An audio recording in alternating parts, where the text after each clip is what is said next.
it's Amanda here from Lolli Lulu Crafts, and today we are doing a Let's Colour with Lolli video using both these images from Kenny K. So we have here a background image called Closet and a young lady image called After Party, and as you can see I've opened both images in Photoshop. I then have dragged across the girl image into the background image, and I've positioned her and resized her so that it looks like she's standing in the background. And then I am opening up a new A4 page so that I can drag that whole thing across into the A4 sheet. So when I print it off, I can have it on the right size page, but also it helps me with the sizing of the image, because I can see when I twist this around in a minute, I'll be able to size it to be on an A5 card. Now, the beauty of the After Party girl image is that she's what we call a PNG, which basically means she's got a clear background. So that means that when I drag her into the background image, there's no kind of white box around her, so it looks like she's actually standing on that background, which is fab. So now I've positioned it roughly how I want it, and I'm just rotating the page so I can kind of see it a little bit better, just to make sure that it is kind of going to be an A5 size. And once that's all sized correctly, we're just going to then print that out onto my Copic Express It paper, because that's really the best one that I think for colouring with my Copic markers. I've tried all sorts and I've really come back to that every time. It just seems to blend out best. So now I'm happy with that. We're just going to go across and press print and print it out. Okay, so here is the complete printed image. As you can see, I've just cut off the excess card on the side there, and now we are going to start colouring her in. I've sped that section up for you because it took about 2.5 hours to colour her in, so I figured if I did that at normal speed that would be just a crazy long video. So now I'm just indicating where I am working from for my light source, just so that I can see where to put my shadows and shading, etc. But obviously that direction can be entirely up to you how you do that. Also, just to say that I am putting on the screen here the colours of the different areas as I'm doing them. So for example, the skin here, I've put at the beginning of the skin section the colours that I've used. However, for a total list, just go across to the blog post and it will all be there for you anyway, so if you miss anything, that's the place to go. So with the skin here, I have started off with my palest colour, and I've put down just a wash, as it were, of the pale colour across the whole of the skin. I've then gone in with my darkest colour and put in my shadows. Now it always looks a bit strange at this stage, and then I'm going in gradually getting lighter, so I've gone to my next lightest shade and I'm just going up to the edge of that dark colour. I'm not going right over the top of it, I'm just kind of blending that edge piece down. And also say like on the front of those shins there, I've just added a bit of shading using my next darkest colour, because that is in the light but it's still going to have a bit of shadowing, because that's the shape of her leg, it's going to create that shadowing. And now I'm just adding a little bit of pink to her cheeks, and again taking my lightest shade and just going at the edges of that pink just to blend it into the main part of the skin. Then we go back and we do it all over again, because when you start putting the next shade and the next shade, you tend to wash the darker colours out, so you do need to do it in layers quite often. So you then go back and start again, and sometimes you might even need to do it a third time and play around. Now on this occasion I'm not going as dark as I often do with the shading. I quite often go right up to E04 as my darkest shade, but I wanted her just to be a little bit paler, a slightly different skin tone, so not quite as dark, so I just decided to stop at the E11 as being my darkest shade. but you can see how it looks quite strange until you get down to that palest colour and really blend it all out. So now I'm going on to the hair, and I'm using the E50s for that, and I'm starting here with the E50 itself, and I'm just putting in where I want the shading to be, because the hair itself hasn't got a lot of lines. It's got a few, but you want to kind of map out where the shadows are to be, so that before you put in the darkest colour, which I'm jumping straight to here, you have some idea of where those shadows are. And if you do it wrong, it's such a pale colour, it really doesn't matter, you'll cover it up. Now if you're a little bit scared to go straight from the palest to the darkest, you could work your way up. Instead of going from the E50 jumping straight up to E57, you could go E50, E53, E55, E57 and work your way up that way, rather than going what I'm doing from the E57 effectively down the shading. The only thing was that obviously I mapped out my shading with the pale colour first, but effectively I'm starting at the dark and working my way to light.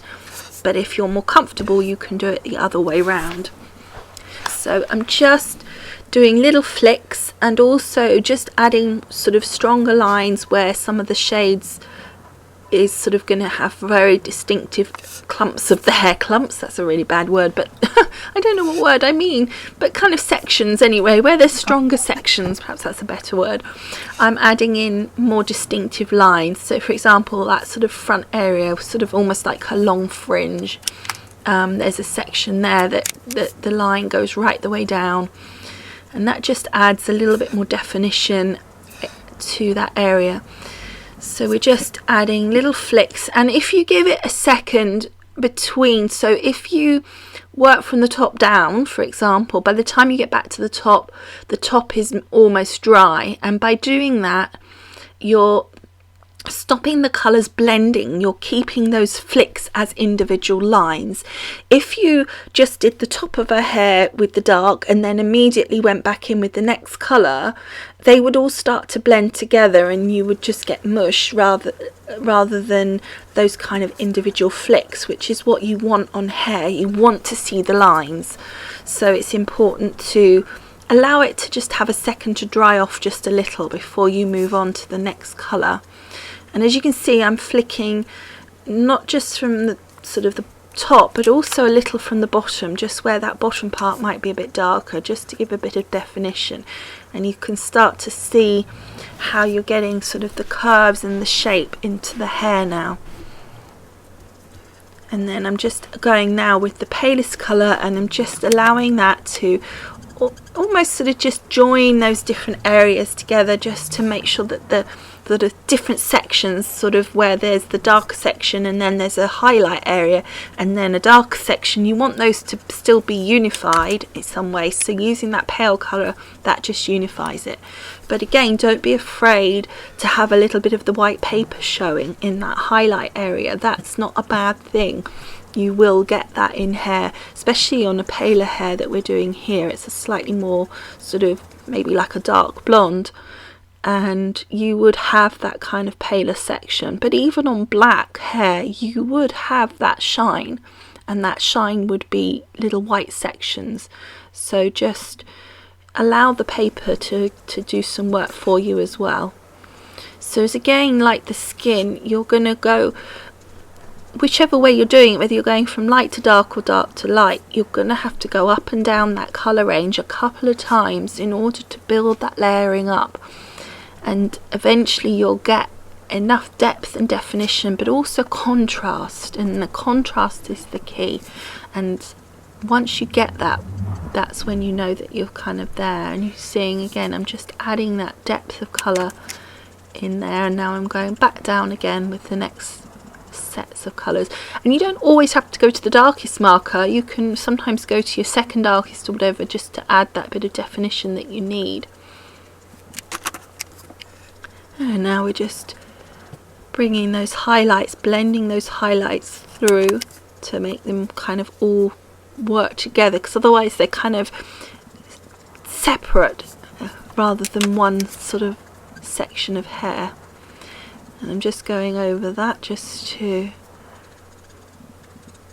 add a little bit of warmth. This particular pen colour has got a little bit more warmth to it, and so when I added the E50 it took some of that warmth out, so I just went back and added some of that. Now on this I just had a few areas that had just gone outside the line, so I've just taken my colourless blender and going through with that on the outside, but where it's gone on the skin perhaps that you don't want it to, don't use your colourless blender, use the colour that's there. Now you can see there I'm using my darkest marker, and then I'm just going back with my second darkest marker of the skin, and that just does the same job as your colourless blender of removing the colour you don't want but without removing the colour you do want. Now I just added a little bit of dark there, I wasn't quite happy with that section, so just added a little bit more shading in there and I was happy with that.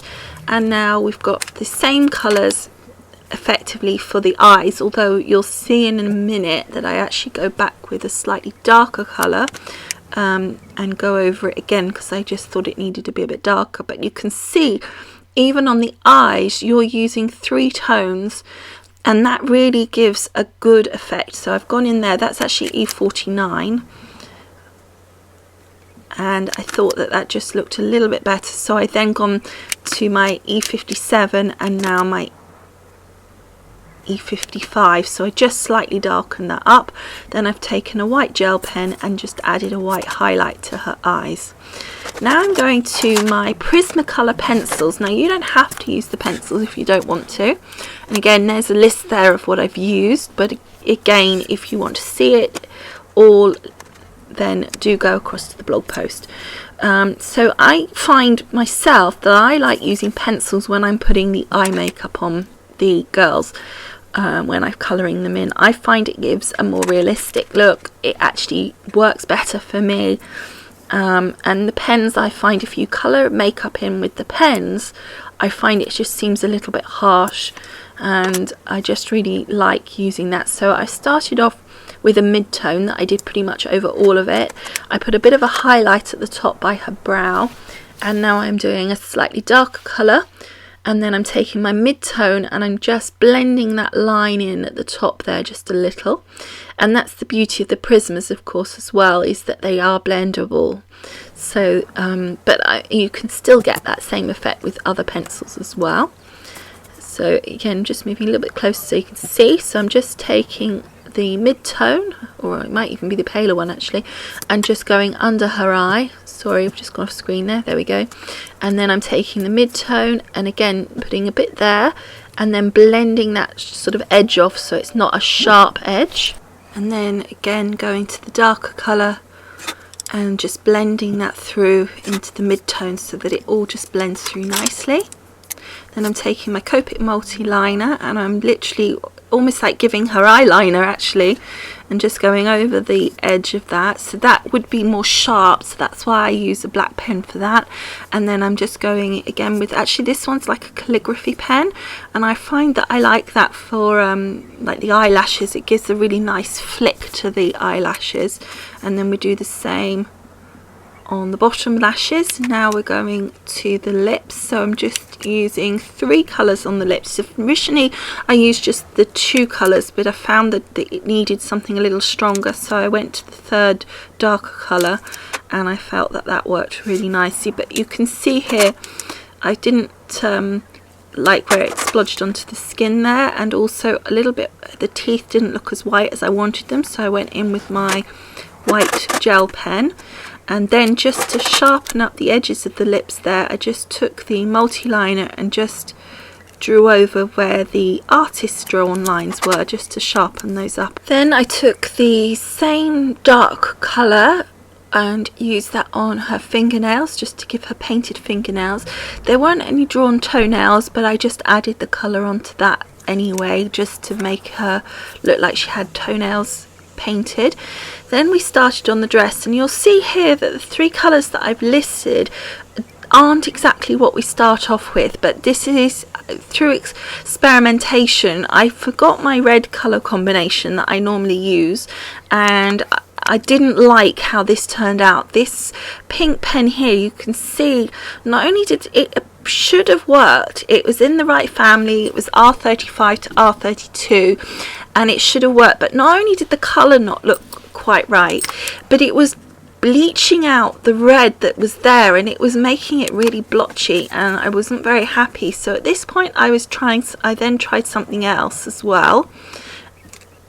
I went off to the R37 because I thought, well, I'll go darker and I'll use the R35 as my mid-tone, because originally the R32 was going to be my mid-tone, and then I was going to go to the R20, but I didn't like that, and so then I went on to the R35 here, and that worked fine. But then again, still when I added the R32, it still bleached this out and kind of made it kind of weird, and I just didn't like it. I wasn't happy. But what it does prove is that you can keep layering it up and you can fix things, because I did fix it and I was very happy with the result.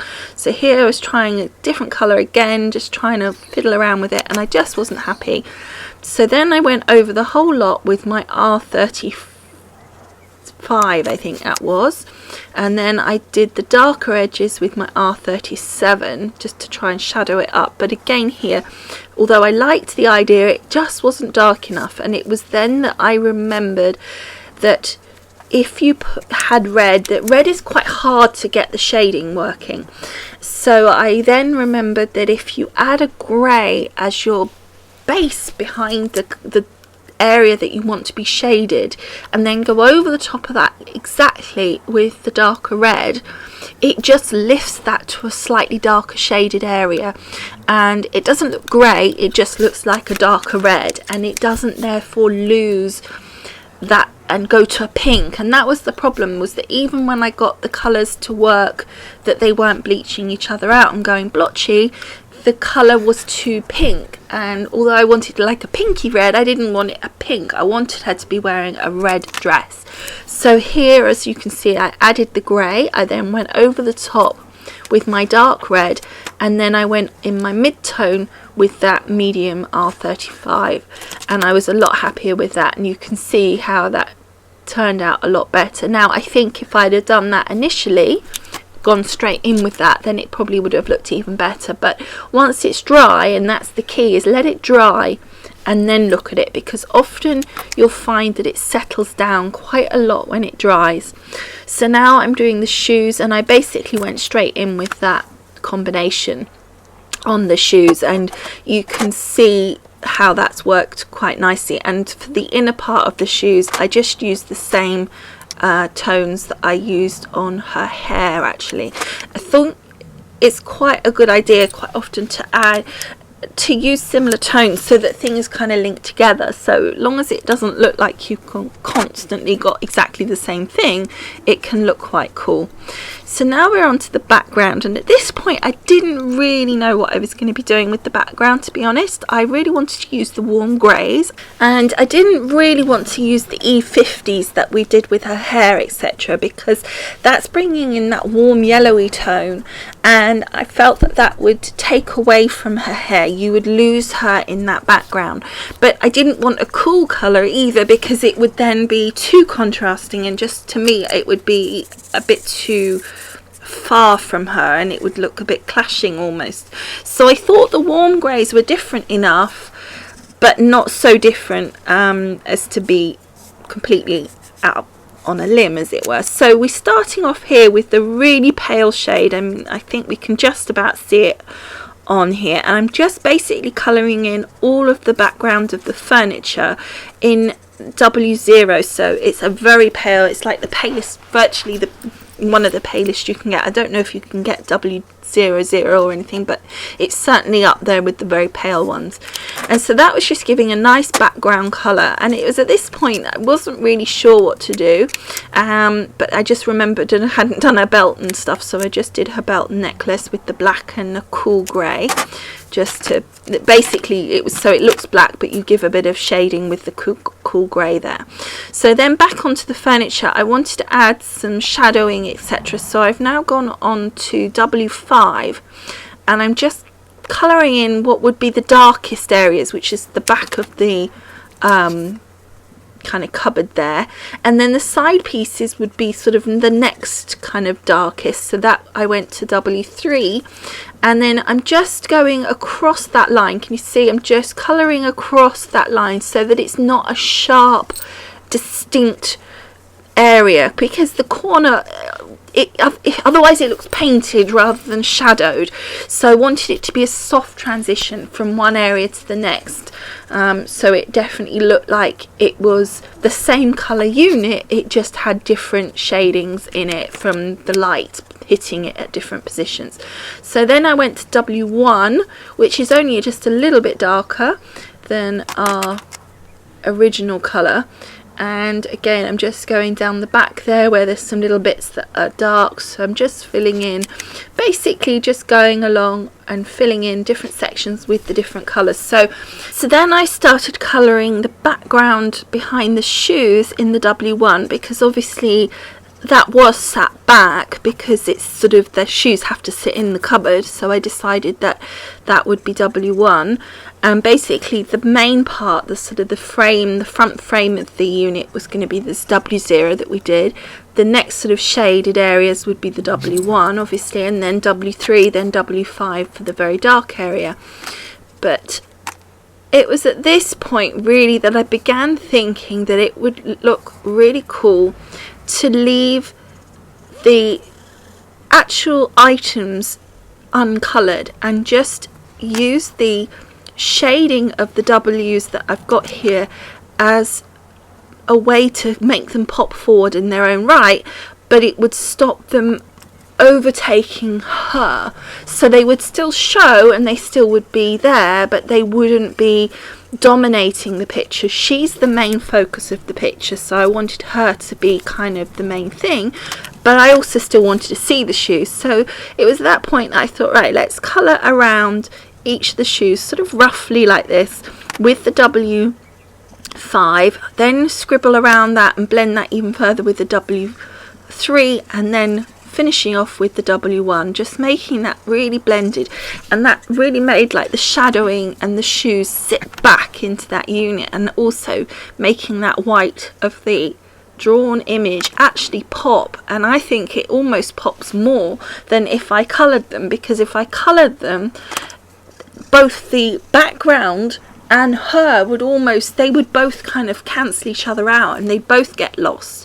That isn't to say I don't think you can colour it, I just think that the colours that I chose for her, perhaps being so strong, maybe I needed to fiddle around with that. And I think that for the kind of thing that I was doing, I really wanted it to, for her to pop out, and that's why I chose the red dress, and I just think that it really worked, and I was really pleased with the finished result. And of course it makes it really easy to do as well, because you're just sort of scribbling around everything and just using the colours to do the work. And you could do that in any colour, it doesn't have to be the sort of grey shades, you could do it in an actual colour if you wanted to. I wanted something more neutral. I do think it would look really cool if you coloured those things in. I just think that for what I was doing, I wanted it a slightly different look. So I think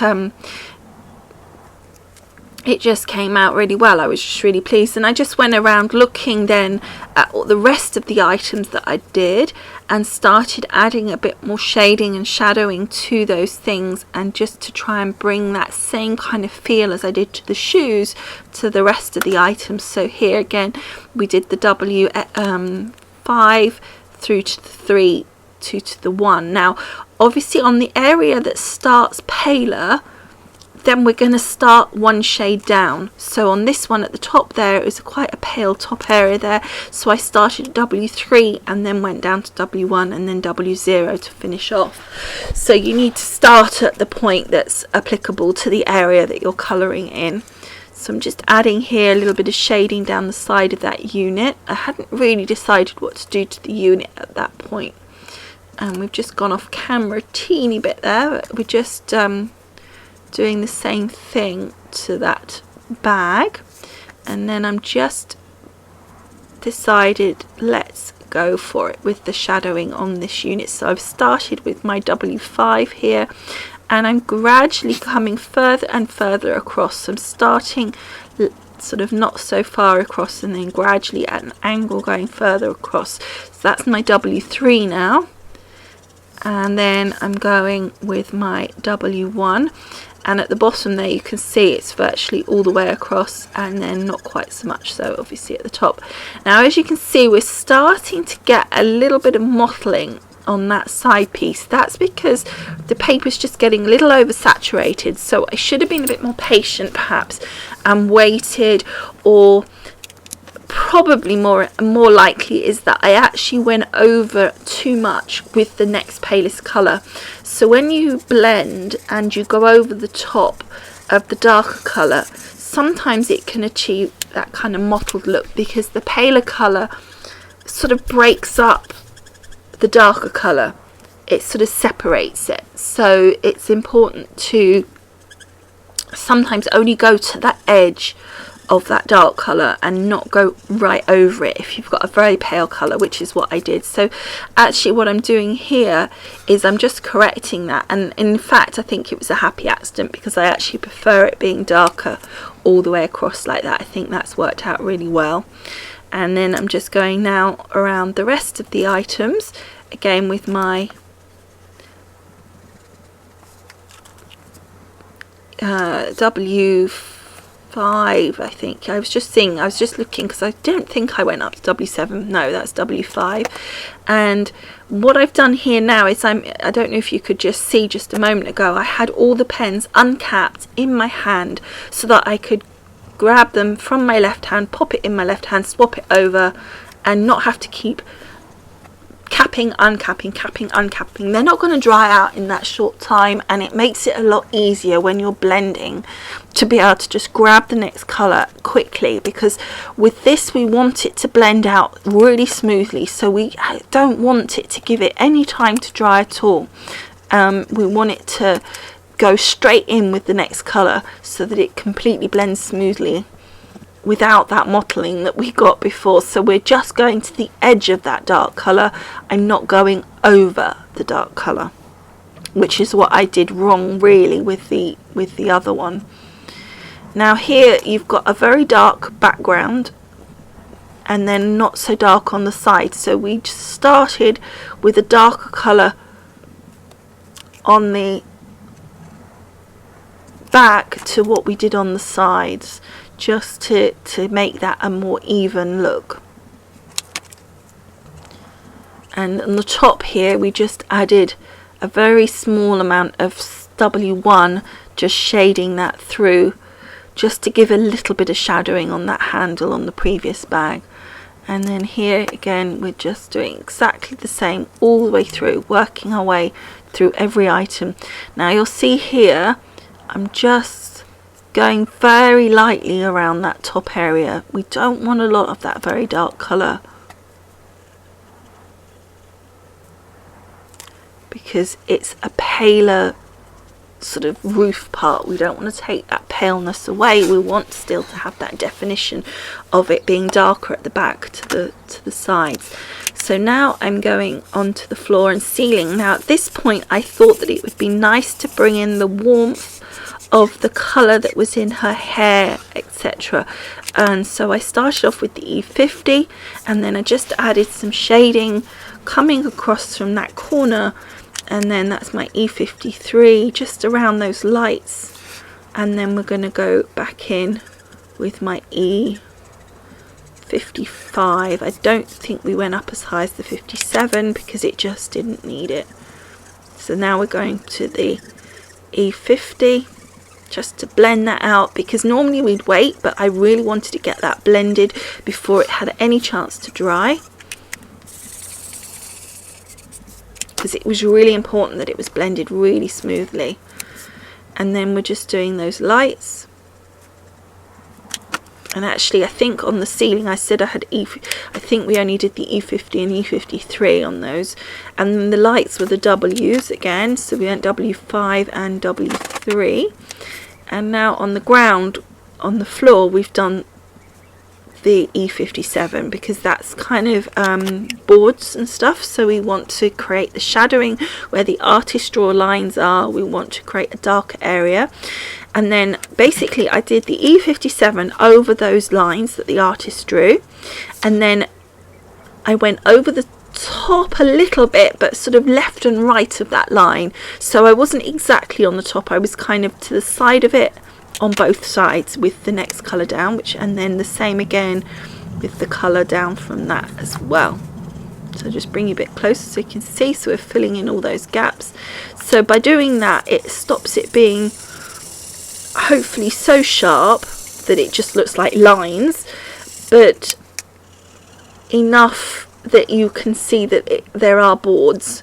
So this is only coat 1, don't forget. With something like this, you're going to build up the layering a little bit. So we're now going back to my E53, and I'm just going each side of that darker line again, and also coming out from the units themselves where there'll be a little bit of shading in that corner. It's going to be a bit darker in that corner, so, and also behind her where she's created some shadowing, and then just a little bit around the mat itself, etc. So we're just creating a little bit more depth of colour, and then going back with our E50 just to put that, soften that lines in, but we are keeping it a little bit stripy.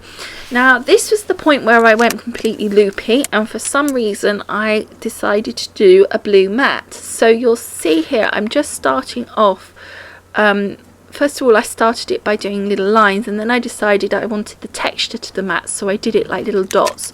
So I just actually I'm not going to show you all of it in the blue because it's a bit pointless, but you can see how I'm just creating the little dots to give it texture, to make it look like a fluffy mat. But what I then did was went over it with the greys, the W's, but I went right up to W9 to really cover that blue and to still keep the texture. You want to go over her foot a little bit as well, because her foot would be into the fluffiness of the carpet. I did do a little bit too much on her foot, so that's why you saw me going back onto her skin where I just corrected it. And then finally I just went back over the little handles on the cabinet with the W9 just to give it, and the W7 to blend, just to give it a little bit more definition on those handles, and that is it. So now to our card base. We've got a brown piece of card from Stampin' Up, cut at 8.5 by 6 1/4. It's a Stampin' Up piece of cardstock, although I have to be honest, and the same with this red, I don't know what the colours were specifically, so if you go to the blog post again I will make sure that they are there for you. I then cut my girl image first by 5.5 by 8, and then that at 1/4 inch bigger, the red piece, and that then matted using my Cosmic Shimmer glue onto the red piece. I love the Cosmic Shimmer, I think it holds it really well, and it gives you that little bit of movement time, but I really liked having that red kind of border around. I think it just worked really well for that. And this actually, although it's a top folding card, it actually does fit in an A5 envelope, so it's a little bit of an unusual shape, and it's made using my easy peasy card method. And if you haven't seen it yet, then again go to the blog post and I'll make sure that the video is there for you to take a look at. And then I just added it using the Cosmic Shimmer to the front of the brown card that I'd already made into a card base, and there it is, the front. And then I just wanted to add a little something to the inside, so I had a scrap of the red that was cut off, so I just used that with a piece with some of my Cosmic Shimmer and just stuck that to the bottom. I just thought that would bring some of the red into the inside, and again just add a bit of interest. When you've got something quite so elaborate on the front, I always think it's nice to add a little something to the inside. Plus, as I said on many occasions, it's nice to add a bit of extra weight when you've got sort of 2 or 3 layers on the front. If you don't add something to the inside, it tends to feel a bit floppy. I then had this Anna Griffin kind of pad of sort of note lit things. I use them just actually to write notes on, but I'm sure they're meant for like journaling and stuff. But I took one of those because I thought it was perfect just to sit on the inside as a little kind of place to add. The person can write their little sentiment or something, although there was a little notch you can just see on the edge there, so I just took the red marker and it just got like a little bit of white showing, so I just took that and coloured it in and it was done, and it looked perfect. So then what I wanted to do was add some glossy accents to the front on her eyes and her lips. I always think glossy accents really makes a difference to the look. I mean, obviously she looks kind of half blind when you first put it on because it's kind of cloudy, so don't panic if you've never used it before. It is meant to look like that. Just make sure you keep it flat, and if you put a blob down because you're not sure, you know, you're not so confident with using it straight out the bottle like this, put a blob on the side on a bit of acetate or something, and then use a little ball tool and just gradually put it across. You do need to work reasonably quickly because you will get a film across the top, and that you don't want to interfere with because it makes it go funny if you don't get it sorted before that film comes.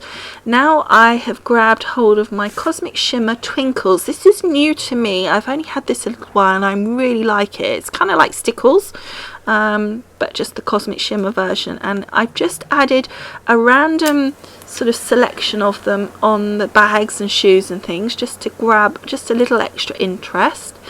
Then I took my white gel pen and I've added sort of like little half circles to the lights because that's kind of, they would have that kind of shape often in the glass that's over the top of them, and then I added a little bit of the twinkles, the Cosmic Shimmer Twinkles, to that as well, just to add a bit of sparkle as if the lights glass would have that.